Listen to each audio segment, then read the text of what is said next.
You're listening to the Cricket Podcast.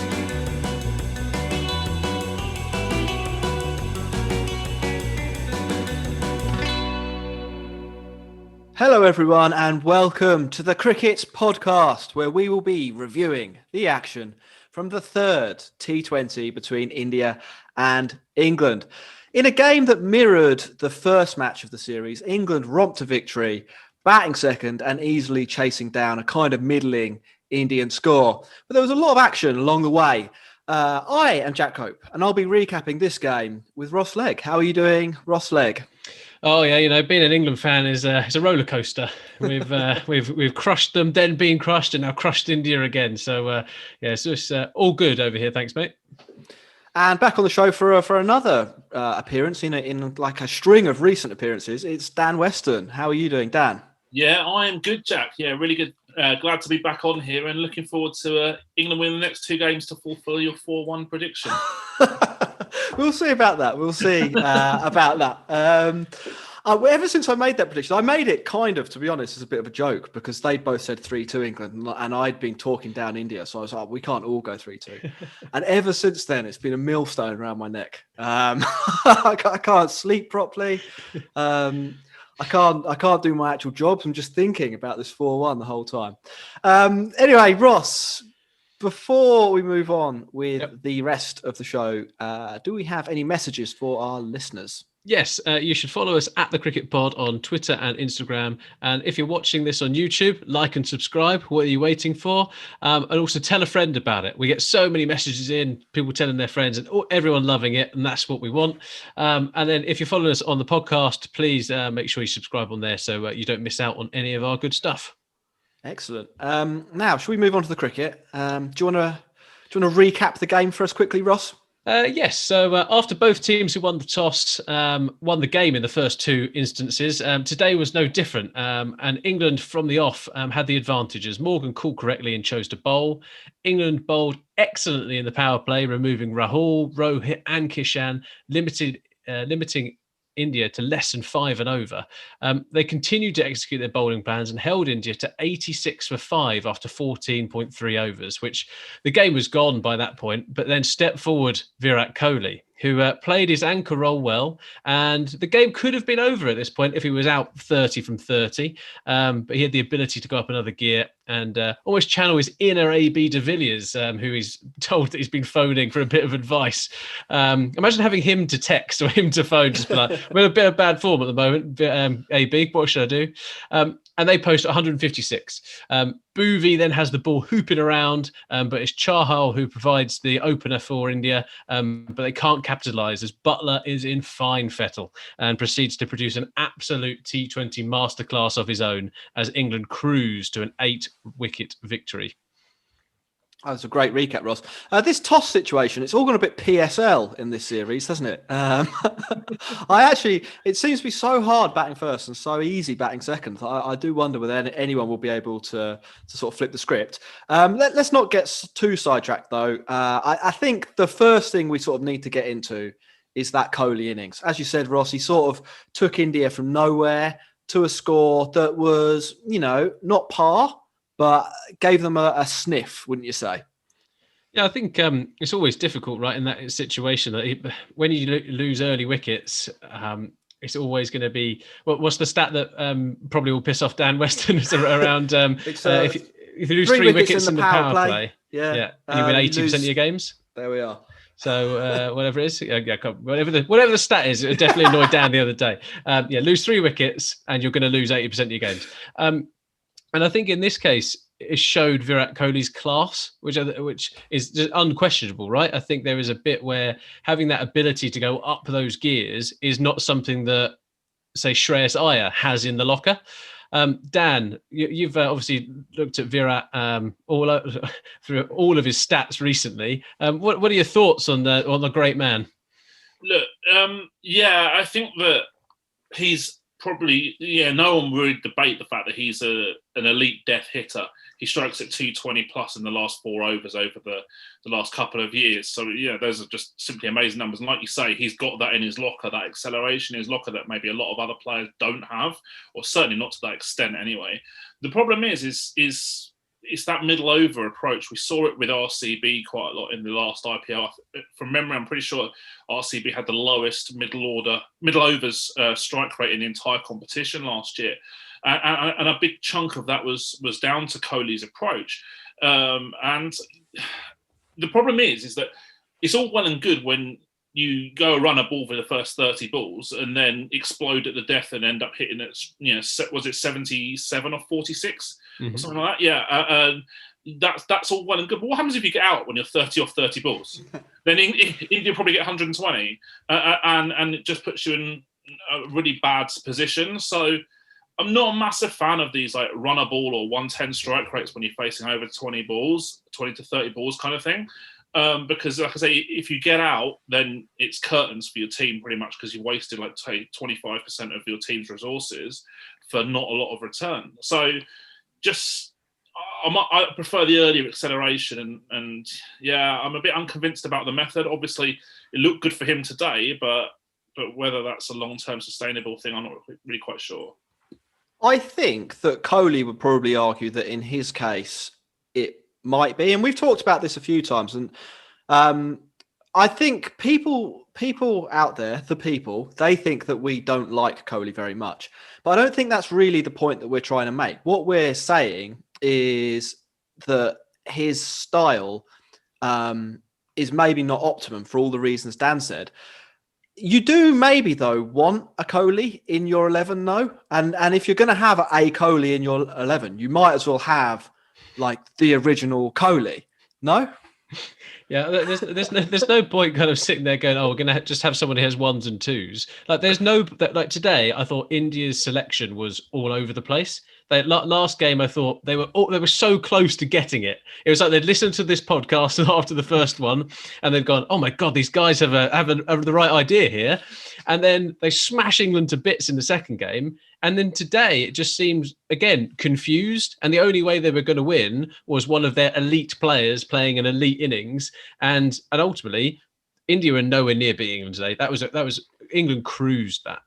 Yeah, just before we get on to some of the other reasons, because I do think, like, I actually thought this was the best I've seen Kohli play for ages. And I take everything that Dan said about the criticism about him not really going anywhere early. I sort of understand that, although India were 3 wickets down for nothing. So traditionally speaking, you might say that he needed to do a bit of rebuilding. I mean, again, Dan, I reckon you probably dispute that, but there are people who would say, you know, when you're 20 for 3, you don't take a risk to be 20 for 4, especially if you're the key to the whole game, maybe.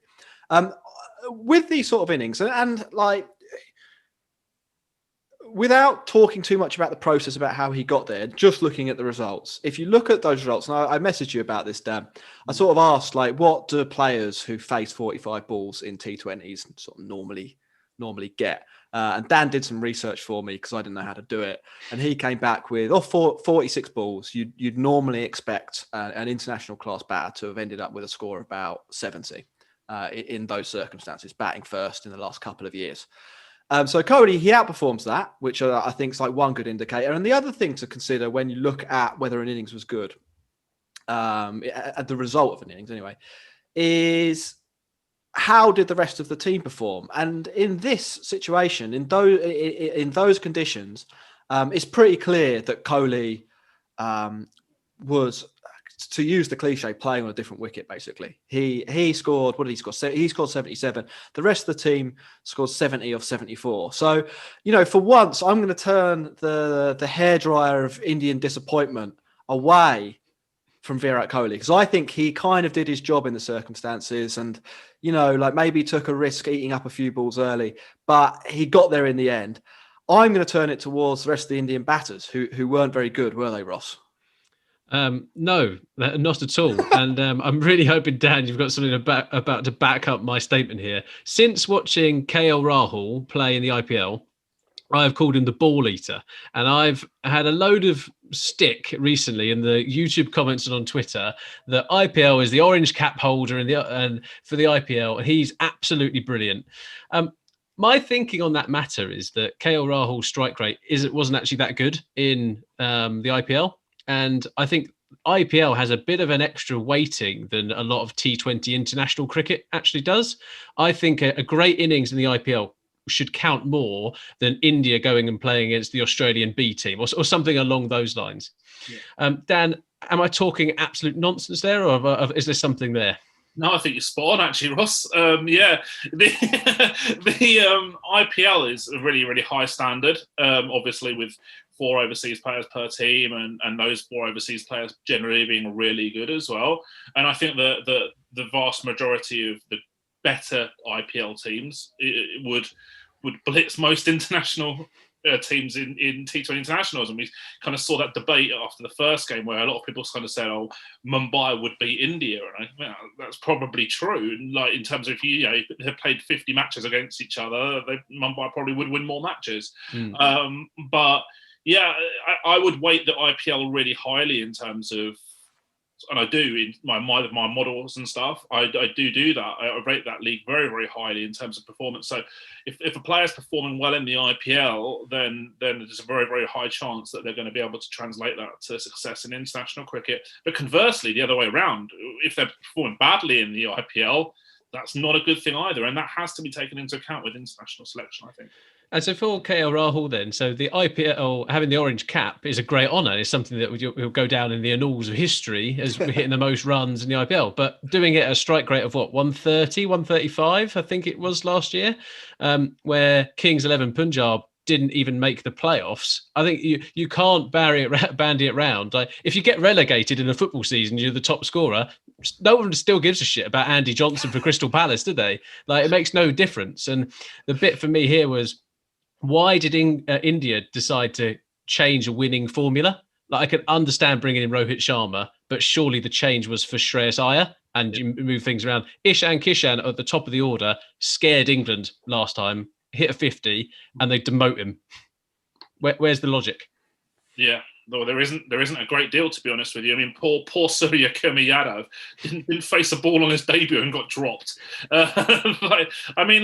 You're absolutely spot on again, I think, Ross, because we've got this situation where India, if they were a football team, they'd be playing 4 defensive midfielders, and then their manager after the game would be saying to them, well, "Why didn't you create any chances?" Like it's you can't play fairly defensive-minded players, guys who have like 15, 16% boundaries, and then go and ask, okay, well, you're playing England, and England have got really good batters, and I need you to go and hit 200, because it's just not going to happen. They don't have that in their locker. That's not their skill set. We see with Rohit, as he's got older, his non-boundary strike rate has dropped off quite a lot, so he's a worse rotator than he used to be. Even though he did really well in the Test series, I've got misgivings about him at the top level of T20 cricket. Iyer, as you say, he's not really an attacking batsman. He's not noted for high strike rate innings at all. Kohli is the best anchor out of the entire lot, and probably, I think most people would say, probably the best anchor in the world.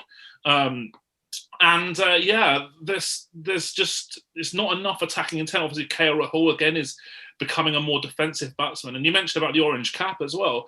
I mean, that's something that I hate is rewarding the highest run scorer in a match. That's just like rewarding the player who has does the most passes in the Premier League, but 90% of them are sideways. Like it's for me, you should have the cap should be for the player with the highest strike rate once they've faced 100 balls. Mm-hmm. That would be much more deserving in terms of contributing to a team's chances of winning matches and therefore the tournament, in my opinion. Yeah. So just to nail something down then, because while we're on the India selection point, what is a good Indian top 6 then? Because I've got down maybe Ishan Kishan, Sharma, Kohli, Sky, Punt, Hardik, and then Washington Sundar or Thakur as your number 7. Is that where they need to be heading? Because we've talked about this on every single one of these T20 podcasts. We've talked about where India have gone wrong. Is that what they should be doing? I think so. I mean, you can go for the Mumbai template, and it's amazing that Mumbai have this template. It's so obvious, but then no one wants to copy it because they're scared. You have this Kohli. You have Kohli as the anchor player for India, and that's absolutely fine. Personally, I'd open him, but because he's got that lower strike rate against spin in the middle overs. So opening him gives them that better chance to attack more from the start. But yeah, Kohli and 6 hitters basically would be perfect.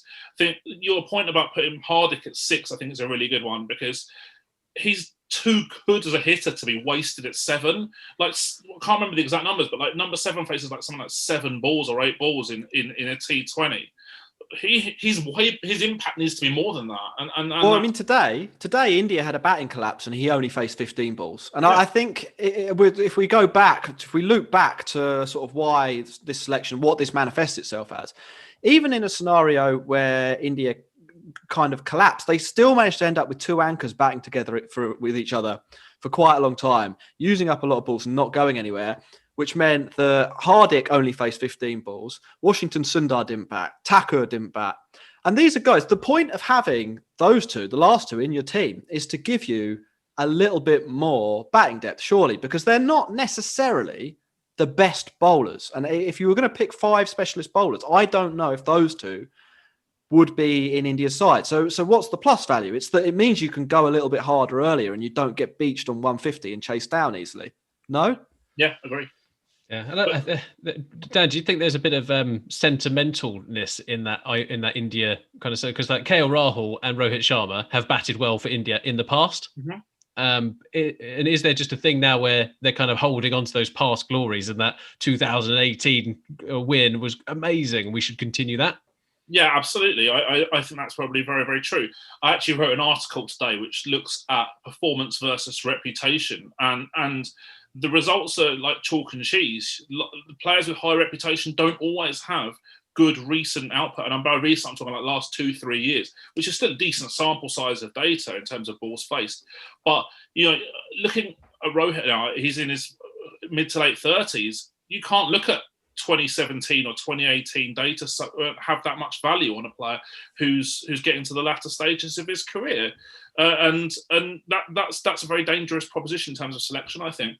But you can't be seduced by what someone done 3 years ago. That's just absurd, and you have to weight that about what they're doing recently. And for me, I think it's a real shame that Ishan Kishan, Suryakumar Yadav, Sanju Samson, etc., Rishabh Pant until recently as well, haven't had that much international exposure, because these guys are clearly extremely talented and have a lot more upside, I think, than a lot of the players that have been picked over the last couple of years for India. Right, fellas, I think we've done India there. We won't draw a line under them completely. They'll come back in.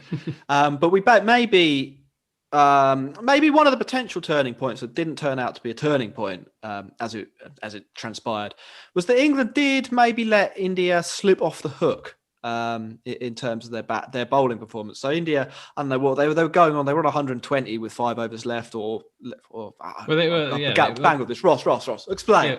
So England had bowled really nicely. I thought they would stick into their plans. They reverted back to Rashid opening up, and Mark Wood kind of changes it a little bit. And they limited India to 62 for 3 off of 11 overs, and obviously they ended up on 156. So that is they let the death bowling it went out the window for England. It seemed to me there was a bit of almost a one-dimensional plan. When India smashed England 2 days ago, we said that actually the bowling strategy looked a little bit confused. When Mark Wood plays, they've kind of got a clear vision on how they want to structure that bowling innings. But when the short ball stopped working because Kohli just decided to go up another gear and Pandya kind of took it on as well, it kind of fell apart a little bit. Dan, in terms of England's approach to death bowling, I think the reputation bit comes into this area as well. And I think the stuff that we were talking about in terms of, KL Rahul was great 3 years ago, I think also works for England. And I'm not convinced that Chris Jordan is the greatest death bowler of all time, as Ian Ward on the Sky commentary will have you believe. And like Tom Curran was a really confused selection to bowl at the death, supposedly, or in the middle overs in the last T20. Is that about right? Yeah, again, I think you're spot on, Ross. England's death bowling issues are just completely selection based, in my opinion. They just don't pick the players in that phase who are the best suited to bowling in that phase. Like if you look at the domestic player pool, it's complete. If you ranked the current players amongst the domestic players, you wouldn't pick them if they were called player 1 or player 2 rather than Tom Curran or Chris Jordan or whatever. You wouldn't pick them. It's a name thing. It's the fact they play, I think, multi formats. I think is a in terms of multi white ball formats. I mean, is a factor as well. But I mean, I've just been cobbling together some numbers about players' data at the death in the England squad and the England setup right now. Okay, so I look at anyone who has an economy of below 9 in the death, and I call the death the last 4 overs, not the last 5, unlike some others, because last 4 spinners bowl the 16th a lot, so that's not a death over in my opinion. What I think a death over is like 17, a bowler bowling both 17 and 19 or 18 and 20. The last 4 overs really are the death overs. Mm-hmm. Anyone with an economy below 9, especially if they play IPL, is astoundingly good.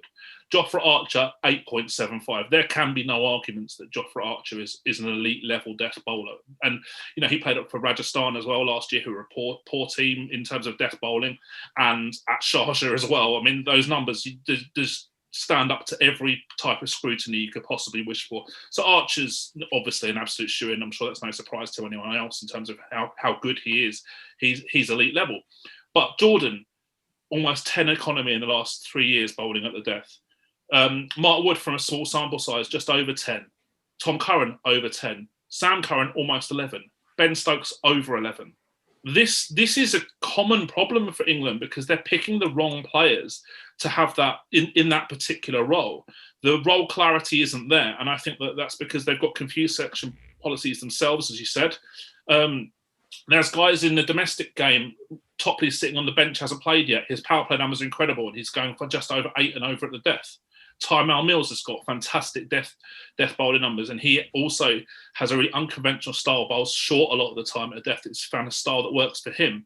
Harry Gurney below 9 at death. Even someone like Matty Potts, who's what I call a 2-2 bowler, 2 power play, 2 death bowler. He's got very, very good phase numbers. There's other players as well. David Payne, very, very underrated. Now, I'm not saying necessarily that England should be calling up these players, but I'm saying if you are saying that the Blast, for example, doesn't have much weighting in terms of England's selection, which obviously some of the selectors clearly are intimating by the fact that they're picking players they're ignoring players who play well in the Blast consistently, then you can't then turn around and say, okay, well, if the Blast doesn't really matter in terms of like, we're just going to ignore players who play really well in it.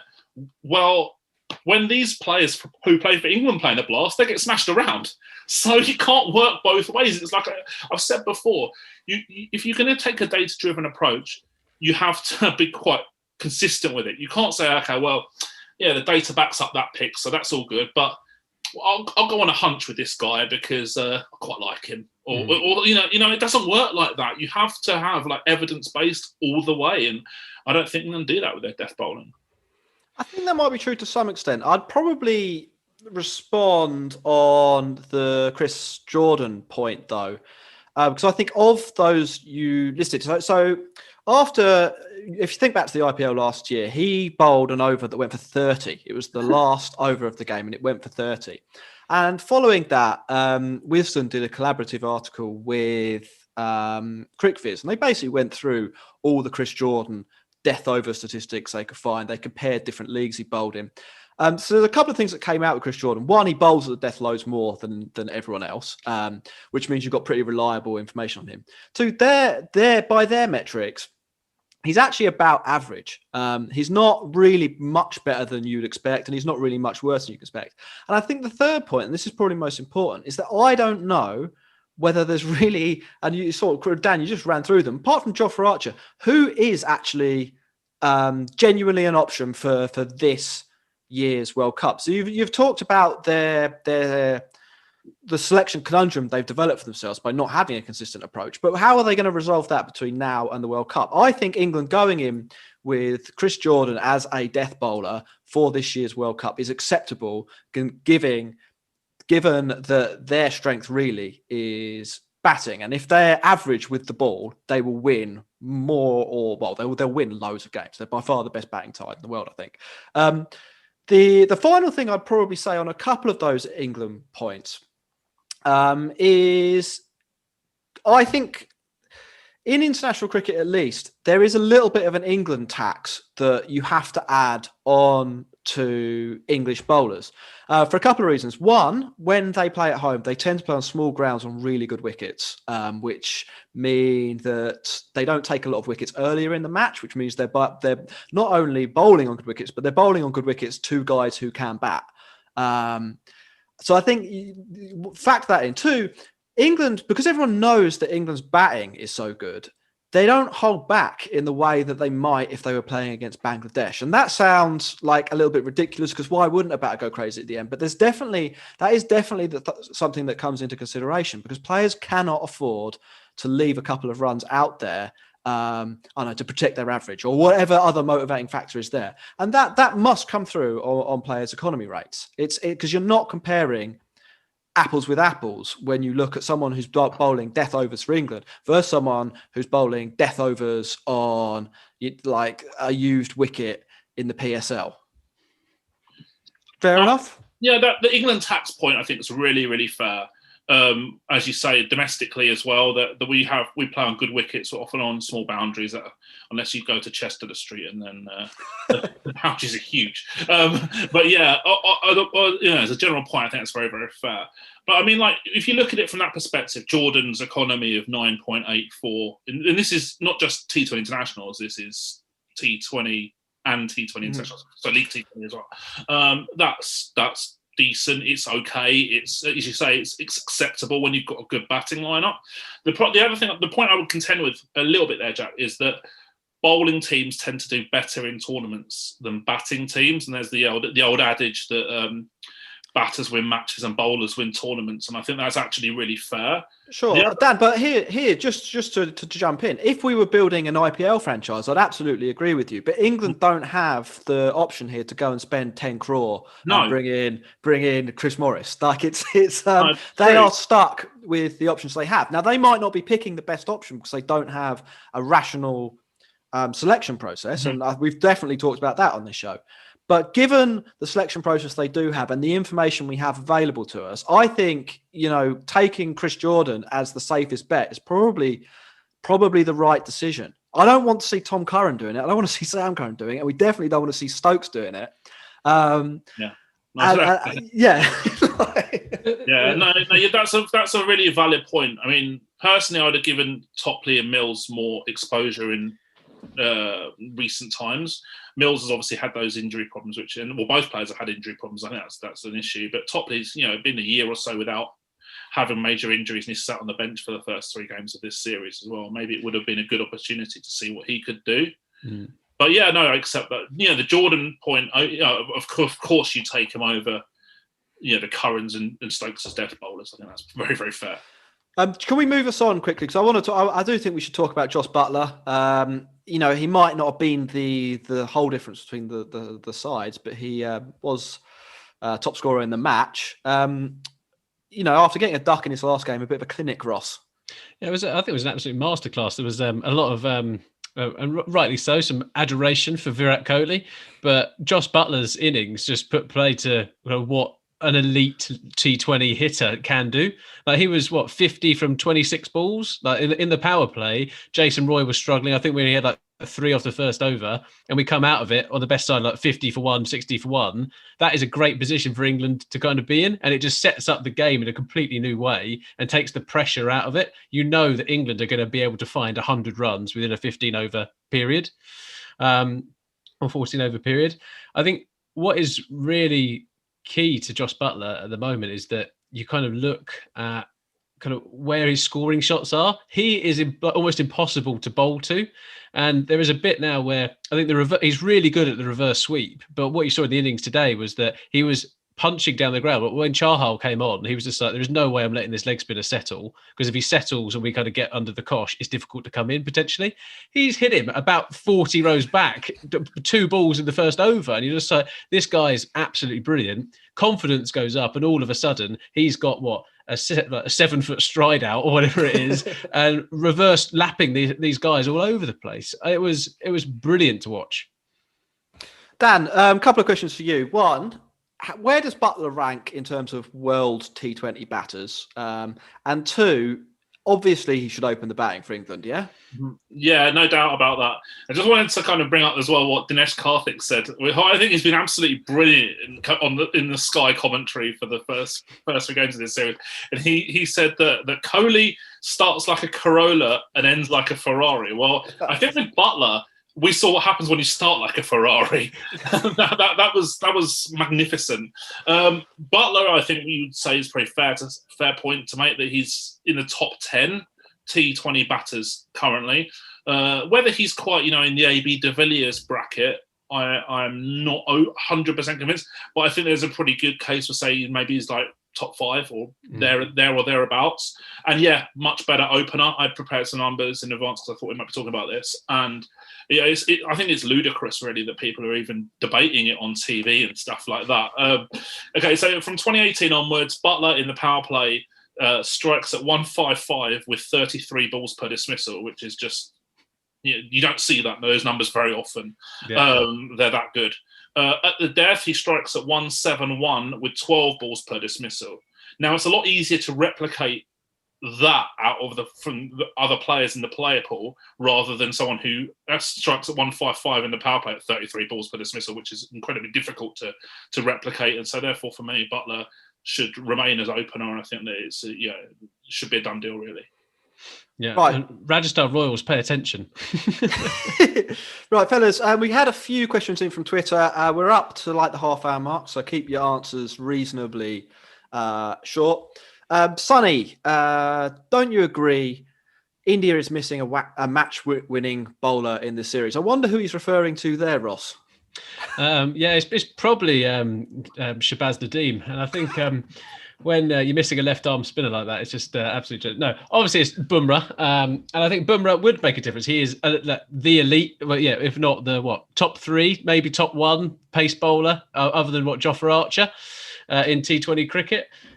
He's obviously going to be missed, but there is a bit around how good your support staff are, right? We just spoke a little bit about kind of Chris Jordan, some of the others in the England team. You don't win with just one bowler. Rajasthan Royals is a great example of that. They can't win with just Jofra Archer alone. I do think if he is added to the lineup, he does improve it. Like Thakur has left a lot to be desired, I think, especially in today's game. But I also think, Jack, your point earlier around how you go down that batting order. So if you don't get to Washington Sundar, you don't get to Thakur as the attacking kind of lower mid-order finishers, then they could change their bowling lineup completely. They'd probably have a better lineup to go with. Dan, how much better are India with Bumrah in this team? Immeasurably. So you talk about like the fear factor from Ishan Kishan opening. And I think he's the bowling equivalent. So he stops teams getting away from the game early on. And then also, Mumbai in particular at the time, they like to hold him back for maybe like 3 out of the last 7. And I think that's a great strategy because sometimes players don't necessarily think, I've got 3 overs of Bumrah to go. They just kind of let the rate get away from them. And of course, they're not going to take him on. And it's very rare that he'll go for like more than about 8 or 9 in and over at the death. So yeah, I mean, his value to India, I think, is beyond doubt. And he's a considerably better bowler than the options that they've been using of late. In terms of where he ranks, I would have him, Archer, and Shaheen Afridi. I think are up there as the top 3. You can quibble about the order, but certainly they are the elite pace bowlers right now in T20 cricket.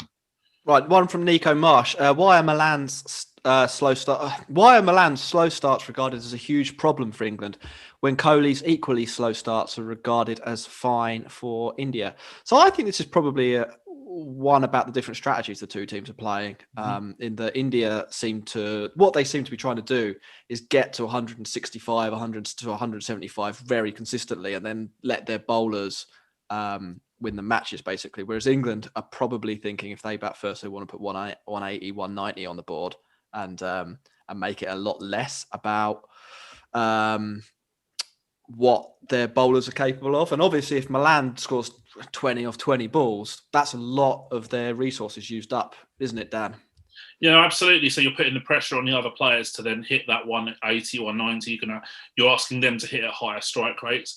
And I think a lot, even though we're talking about a batter, where there's the debate about the bowling attack as well. We've already discussed the fact that England probably don't have the best bowling attack in the world, and going into the T20 World Cup, I don't think that their bowling attack ranks that highly. So it's kind of more mandatory for England to have players who can score quicker, because they've got to kind of negate their bowling issues, if you like.